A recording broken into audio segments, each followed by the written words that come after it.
இருக்குங்க.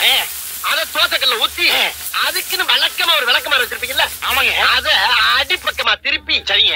வரட்டுன்னு ஒரு 4 இழுப்பு இழுத்து சரிங்க. நல்லா கழுவி விட்டுருங்க. சரிங்க. ஒரு கிண்ண நிறைய மாவு எடுத்து பெரிய ரவுண்டாவும் இல்லாம சின்ன ரவுண்டாவும் இல்லாம சரிங்க. பொதுவா ஒரு ரவுண்ட ஊத்தி 4-5 வெங்காயத்தை போட்டு அள்ளி பொடி பொடி பொடியா நறுக்கி அப்படியே மேலாப்ல பரபரன்னு தூவி விட்டு சரிங்க. ஒரு நீளமான கேரட் அதையும் பொடி பொடியா நறுக்கி சரிங்க. அப்படியே மேலாப்ல பரபரப்பா தூவி விட்டு சரிங்க.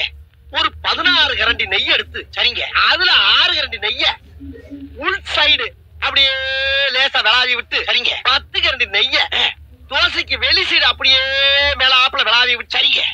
இட்லி பொடி இருக்கு பாத்தீங்களா, அத அப்படியே அள்ளி மலை சாரல் மாதிரி அதையும் மேலாப்ல பரபரன்னு அப்படியே பேய விட்டு சரிங்க. பொத்துனாப்ல அப்படி ஒரு பருத்து இப்படி ஒரு பருத்து அப்படி பருத்தி விட்டு அப்படியே ரெட்டு கலர்ல முருக விட்டு